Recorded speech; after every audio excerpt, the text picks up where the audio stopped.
বাংলায় এবার hi tech science fiction ছবি জিতের এই আসন্ন ছবিটি নিয়ে দর্শকদের মধ্যে বেজায় উন্মাদনা ছিল।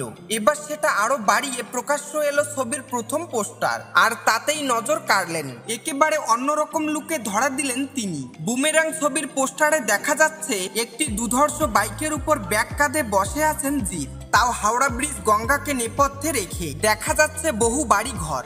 জিতের পরনে রয়েছে কালো জ্যাকেট এবং প্যান্ট, হাতে বাইকের গ্লাভস এবং চোখে চশমা। বাইকটি দেখেও বোঝা যাচ্ছে সেটা যে সে বাইক নয়। এই পোস্টার প্রকাশ্য আসার পাশাপাশি ছবির নির্মাতাদের তরফে ছবির মুক্তির দিনও ঘোষণা করা হয়েছে। সকলেই জানেন যে জিতের ছবি ঈদে মুক্তি পায়, কিন্তু এবার ভোট আবহে এই ছবি আসছে না, বরং পিছিয়ে গিয়েছে জুনে। আগামী 7 জুন মুক্তি পাবে বুমেরাং। বুমেরাং ছবিটি পরিচালনা করেছেন সৌভিক কুন্ডু। মুখ্য ভূমিকায় অভিনয় করেছেন জিৎ এবং রুক্মিণী মৈত্র। এদিন জিৎ এবং রুক্মিণী দুজনেই ছবির পোস্টার শেয়ার করে লেখেন, নিজেদের সিটের বেল্ট বেঁধে নিন, এবার প্রস্তুত হয়ে যান আবিষ্কারের জগতের একটা দুর্দান্ত সফরের জন্য। বুমেরাং এর ফার্স্ট লুক এলো, 7 জুন মুক্তি পাবে ছবিটি। এই ছবির প্রযোজনা করেছেন জিৎ, গোপাল মদনানি ও অমিত জুমরানি।